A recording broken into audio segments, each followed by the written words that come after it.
오늘은 30년 만에 밝혀진 어떤 원님의 출생 비밀에 관한 이야기입니다. 구독과 좋아요 그리고 알람 설정 부탁드립니다. 재미있고도 좋은 글로 보답하겠습니다.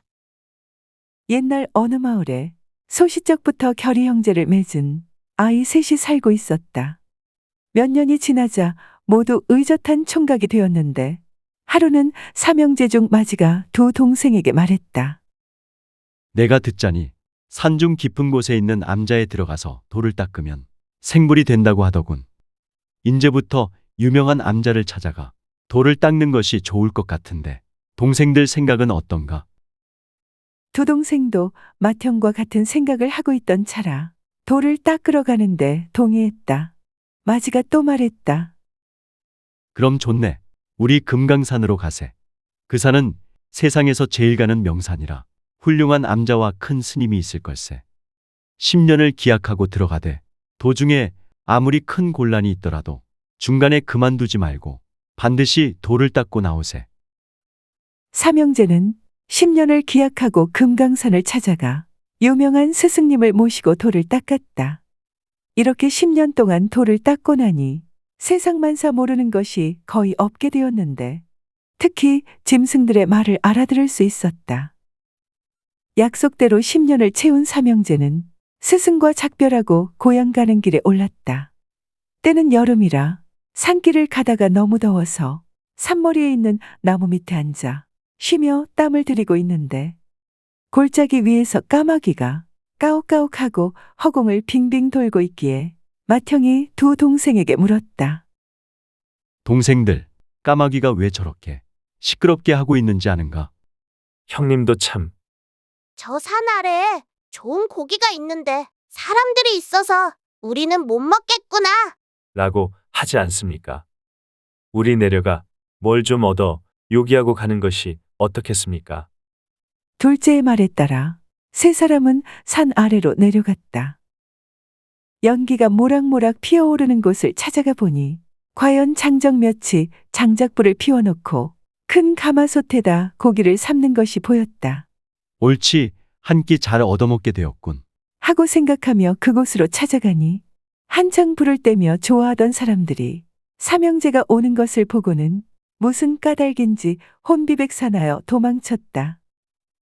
삼형제가 가마솥에 가보니 소고기를 삶고 있었는데 구수한 냄새를 풍기고 있었다. 마침 배가 고프던 차라 삼형제가 둘러앉아 실컷 뜯어먹었다.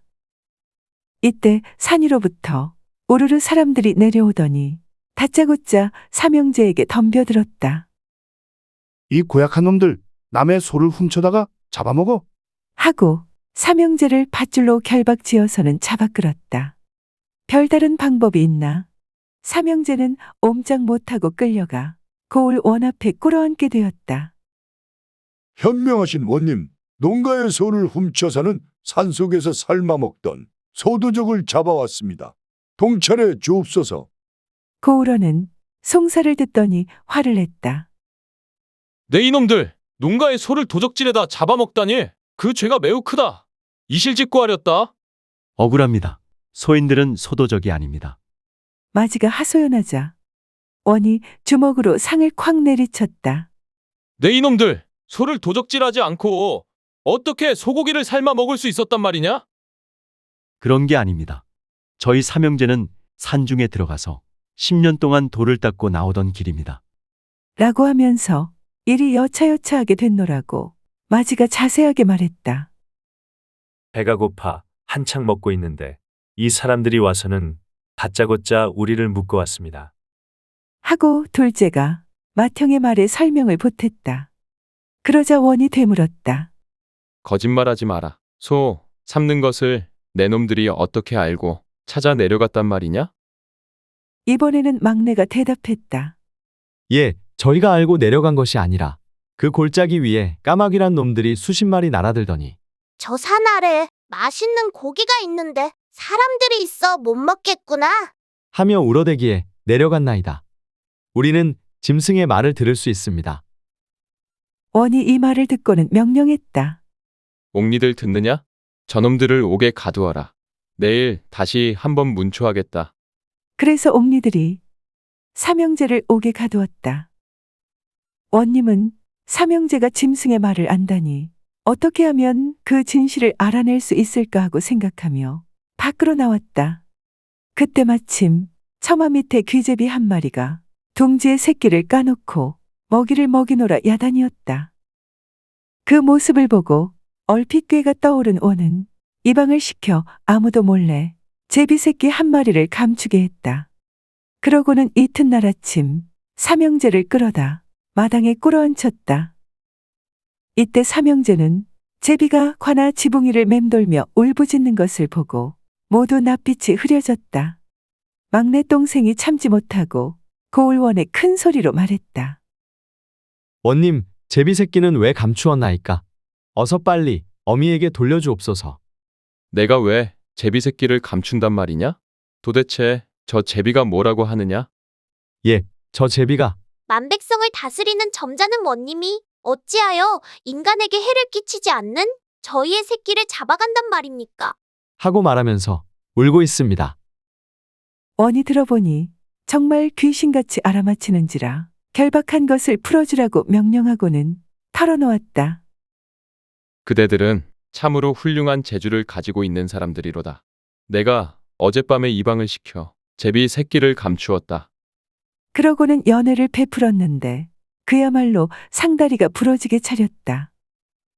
원이 그들에게 마음껏 먹도록 권했는데 이상하게도 삼형제는 술만 마시고 안주를 집지 않았다. 원이 요리를 권하니 맏형은 수저를 들고 소고기찜을 집었다가는 다시 내려놓고 둘째도 떡을 집었다가는 내려놓고 막내는 아예 아무것도 집지 않고 술만 마셨다. 그러더니 원님 덕분에 잘 먹었습니다. 시간이 너무 지체되었사오니 이제 우리는 떠나야 하겠습니다. 하고는 삼형제가 자리를 툭툭 털고 일어나더니 떠나가 버렸다. 원은 삼형제가 겨우 술 몇 잔을 마시고 안주도 집지 않고 잘 먹었노라고 하니 필시 남다른 무슨 곡절이 있을 것으로 생각하고는 믿고 부리는 아전을 불러서는 시켰다. 내가 저 사람들 뒤를 가만히 따라가 보아라. 필경 저 사람들이 무슨 말을 할 터이니 듣고 와서 그대로 하래라. 아전이 삼형제의 뒤를 따라가노라니 길가의 나무 밑에 앉아 삼형제가 쉬고 있었다. 아전은 몰래 나무 뒤에 가서 그들이 하는 말을 가만히 엿들었다. 둘째가 맏형을 보고 물었다.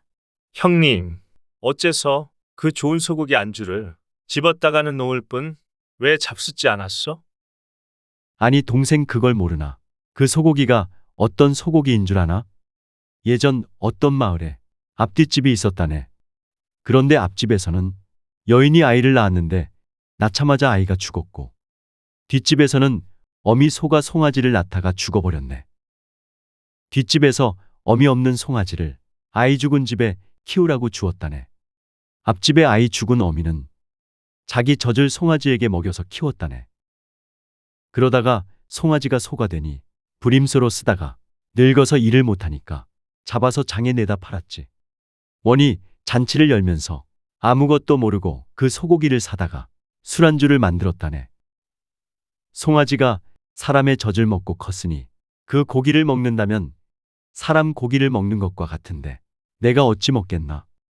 그런데 자네는 어떻게 그 새하얀 잎살떡을 먹지 않고 집었다가는 놓았는가?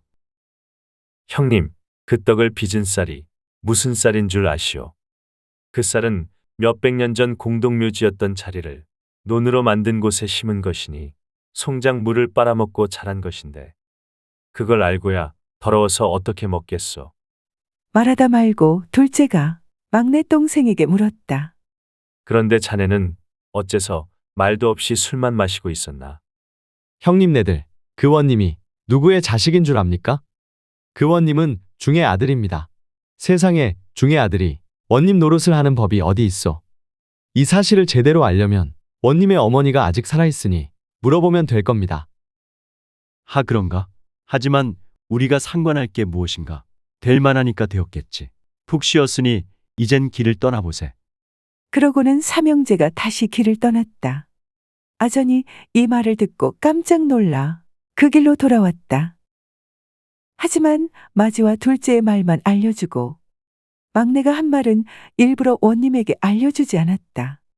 아전의 말을 들은 원이 탐복해 마지 않다가 문득 막내도 꼭 한마디 했으리라는 생각이 들어 아전에게 물었다. 막내는 무슨 말을 안 하던가. 어서 사실대로 아뢰어라. 원이 다그쳐 묻자 아전은 할 수 없이 사실대로 말했다. 그 말을 들은 원은 아무 말 말라고 아전을 잘 단속한 다음에 내보냈다. 다음 날 칼을 품고 고향으로 가서는 늙은 어머니에게 따져 물었다. 어머님, 소자가 도대체 누구의 아들입니까? 만약 사실대로 알려주지 않으시오면 소자 이 자리에서 칼로 목을 찌르고 죽겠습니다. 모친은 그녀가 젊었을 때 한 일이 있는지라 이미 알고 온 것을 보고 더는 숨길 수 없어 아들의 손을 잡고 말했다. 내가 젊어서 청상과부가 되어 수절하는데 하루는 집안에 상이 나서 시부모님이 집에 머슴을 데리고 갔다네. 그날 정오 때가 되어 한 젊은 스님이 시주를 왔기에 쌀을 한 대박 퍼서는 자루에 쏟아 넣었네. 그런데 그 스님이 믿없는 자루를 가져왔는지 그만 쌀이 맨바닥에 쏟아지고 말았단다. 그 스님이 하는 말이 시주받은 쌀은 절로 가져가서 부처님께 올리는 것인데 정성껏 해야 합니다. 그런데 이렇게 땅바닥에 쏟아 놓았으니 이 일을 어떻게 하겠습니까? 부인께서 수저를 가지고 한 알 두 알 주어야 합니다. 하기에 내가 수저로 그 쌀을 다 주워 담았단다. 그랬더니 어느새 해가 지고 저녁 때가 되었더구나. 그 젊은 스님이 길을 떠날 생각을 하지 않고는 하룻밤 묵어가기를 청하기에 팻마루에서 하루 저녁 묵어가라고 하고는 나는 방에 들어와 잤는데 밤새 벼락이 치고 비가 심하게 왔단다. 팻마루에 비가 심하게 들이치는 바람에 방 안에 들어오라고 할 수밖에 없었단다. 그때는 내가 젊은 나이였단다. 우여곡절 끝에 스님과 동품했는데 태기가 있더니 너를 낳았구나. 그날 일은 평생 내가 입 밖에 내지 않았는데 내가 아는 것을 보니까 귀신이 든 게로구나. 어머님, 그러면 지금 어머니와 살고 계시는 아버지는 누구십니까? 내가 정말 알고 싶으냐? 예, 알고 싶습니다. 배는 점점 불러오기 시작하고 나는 정말 죽고 싶었단다. 하지만 감출 때까지는 감추느라고 배를 꽁꽁 싸매고 있었다. 그런데 집에서 부리는 하인 총각이 눈치를 채고 말았단다. 하루는 남모르게 나에게 다가와서는 슬그머니 말하더라. 뭐라고 말했습니까? 자기가 다 알고 있다면서 자기에게 좋은 꾀가 하나 있으니 들어보라고 하더라. 뭐라고 하던가요? 내 고쟁이를 하나만 달라고 하더라. 그러면서 자기의 잠방이를 벗어줄 테니 며칠만 입고 자라고 하더구나. 자기만 믿으라고 하더라. 나중에 알고 보니 새벽에 내가 준 고쟁이를 입고는 마당비를 들고 마당을 쓸었단다. 그러니 새벽잠이 없는 시아버지 눈에 띌 수밖에 난리가 났지. 시아버지 말을 듣고 놀란 시어머니가 내 방에 들어와서는 내가 머슴의 잠방이를 입고 자는 모습을 봤단다. 야단법석이 날 줄 알았더니 집안이 조용하더라. 쥐죽은 채하고 숨을 죽이고 있었더니 한 이틀이나 지났을까. 시부모님이 나를 불러서는 금덩어리 몇 개를 주면서 아무도 모르는 곳에 가서 두 사람이 살라고 말하더구나. 인연이 그렇게 흐르니 어떡하겠느냐. 살던 곳을 떠나 이 마을에 와서는 집과 땅을 샀다. 나하고 같이 온 머슴 총각은 거의 1년 동안 내 곁에 오지 않고 상전대접을 깎듯이 하더라. 너를 낳고 몇 달 지난 다음 하루 저녁은 내가 그 사람을 불렀다. 그런 다음 내가 고백했다. 같이 살고 싶다고. 처음에는 말도 안 된다고 거절하더라. 마님이 힘든 것 같아서 도와주고 싶었다고. 다른 뜻은 추호도 없었다고. 그러다가 마침내 응낙하더라. 그런 우여곡절을 거쳐서 우리는 부부가 되었고 지금까지 살고 있다. 지금 사랑채에 계시는 너의 아버지가 바로 그 머슴 총각이다. 내가 평생 살면서 제일 잘한 일이 너를 낳은 것과 지금 사랑채에 계시는 내 아버지와 혼인한 것이다. 이 문제 해결은 너에게 맡기겠다. 그러니 내가 하고 싶은 대로 해라. 가족의 인연을 끊어도 좋다. 하지만 우리 부부를 헤어지게는 하지 마라. 헤어지게 하면 그날이 나와 내 아버지가 죽는 날이다. 고을원은 두어 식경 앉았다가 어머니를 한번 껴안아 주고는 사랑채에 가서 아버님을 뵙고는 임지로 돌아갔다.